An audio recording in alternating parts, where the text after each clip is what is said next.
Santai aja dong. Yang bilang warung makan gratis itu bikin rugi warung-warung yang ada di sekitar. Kalian nggak kasihan nih sama mereka-mereka yang ada di belakang? Mereka ini kesulitan buat belanja ataupun beli makanan di warung-warung yang ada di dekat sekitar mereka juga.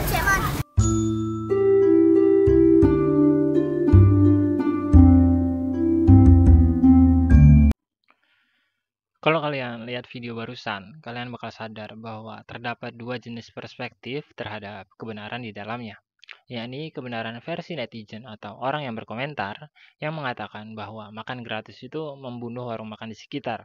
Kemudian perspektif kebenaran dari sang konten kreator yang membuka warung makan gratis tersebut. Kalau kita coba luruskan hal itu, kita bakal nemu sebuah masalah yang cukup menjamur dalam tubuh sosial media kita, yakni kegagalan dalam memahami konteks dari kebenaran.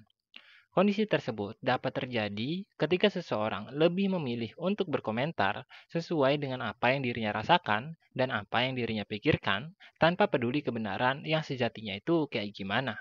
Terus, kalau ada yang nanya, memang ada ya Bang yang namanya kebenaran sejati? Bukannya kebenaran itu relatif dan berbeda-beda ya? Well, jelas ada. Yang bahasa kerennya dikenal sebagai kebenaran koheren, di mana sebuah kebenaran dianggap mutlak berdasarkan proposisi yang sesuai dengan fakta yang ada. Dengan kata lain, kebenaran dapat bersifat tunggal dalam ruang dan waktunya tersendiri. Kita ambil contoh dari anekdot yang paling sering digunakan, yakni keledai dengan sepasang suami istri, di mana ketika sang suami dan istri tersebut menunggangi keledai secara bersamaan, maka orang lain akan beranggapan bahwa keledai tersebut merasa terikat. Kemudian, saat sang suami menunggangi keledai sendirian sementara istrinya berjalan, orang lain berkomentar bahwa suami tersebut tidak mencintai istrinya. Kemudian, saat sang istri menunggangi keledai tersebut sendirian, sang istri dianggap tidak menghormati suaminya. Dan ketika keledai tersebut tidak ditunggangi oleh dua orang suami istri tersebut, orang lain akan tetap berkomentar bahwa sepasang suami istri tersebut adalah orang yang bodoh karena memiliki keledai tapi nggak ditunggangi. Gambaran orang yang berkomentar dalam fenomena tersebut sama persis dengan kondisi netizen atau masyarakat kita saat ini, yang enggan untuk menelusuri fakta lebih jauh hingga terjebak dalam asumsi-asumsi yang menyesatkan. Dengan kata lain, kita nggak mau tahu kekuatan dari keledai itu kayak gimana hingga mampu atau enggak ditunggangi oleh dua orang. Kita juga nggak mau tahu apakah sang suami sedang berada dalam keadaan kurang sehat atau gimana, hingga dirinya harus menunggangi keledai. Atau sang istri yang sedang hamil atau gimana, hingga sang suami harus berjalan. Atau sang keledai yang mungkin sedang sakit, hingga nggak mampu atau nggak pantas atau lebih baik nggak ditunggangi. Masyarakat kita saat ini gagal dalam memahami konteks kayak gitu, hingga lebih mudah untuk melontarkan kritik atau kalimat yang menjatuhkan, bahkan untuk sebuah kebaikan sekalipun. Contohnya ya kayak yang bisa kita lihat di awal video tadi. Ketika seseorang berusaha memberi makan gratis, kebanyakan orang justru menjudge problem tersebut dengan mengatakan bahwa kebaikan yang dilakukan olehnya membunuh warung makan di sekitar. Padahal, orang yang berkomentar kayak gitu belum tentu mengetahui apakah jam operasional dari makan gratis tersebut memang diadakan setiap hari atau gimana. Dan apakah di sekitar orang yang membagikan makanan gratis tersebut memang ada sebuah warung makan atau gimana. Dirinya juga enggan untuk memahami bahwa warung makan gratis faktanya nggak akan pernah buka dalam kurun waktu yang cukup lama kayak 24 jam kayak gitu. Yang artinya setelah persediaan makanan mereka habis, maka orang lain pun bisa makan di warung makan setempat gitu.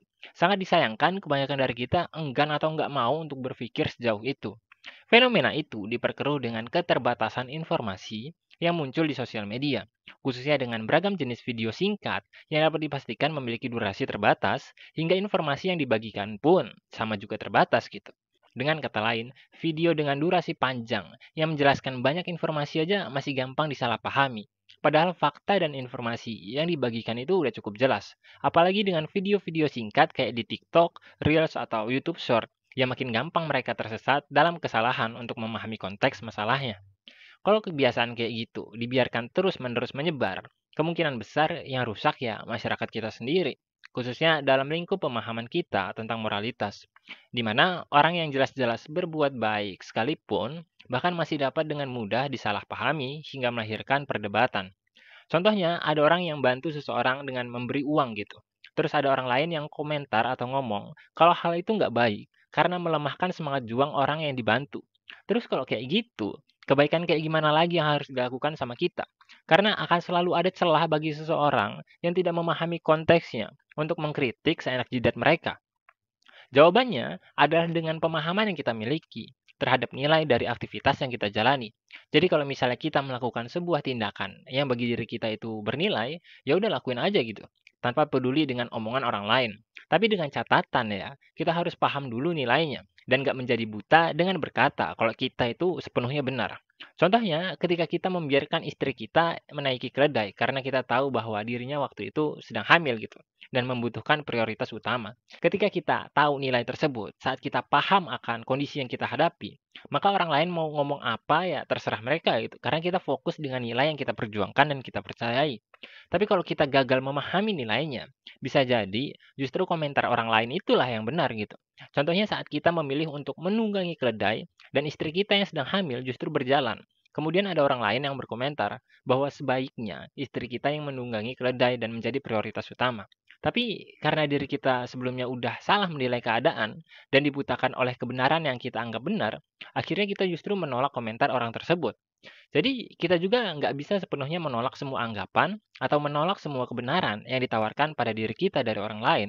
Karena bisa jadi kebenaran tersebut memang jauh lebih tinggi nilainya dari kebenaran yang kita percayai.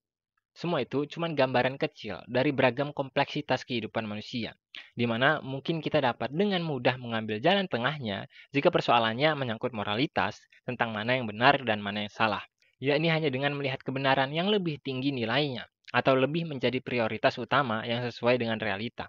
Tapi faktanya, hidup manusia nggak sesederhana itu, di mana kita juga bisa dipertemukan dengan beragam jenis perdebatan yang jauh lebih membingungkan.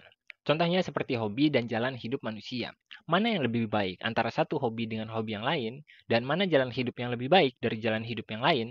Perlu digarisbawahi ya, dari beragam jenis fenomena tersebut, pasti ada yang lebih baik dari yang lain. Jadi kita nggak bisa ngomong kalau setiap orang bebas dengan kehidupannya masing-masing. Karena sebenarnya, yang namanya kebenaran relatif itu nggak ada.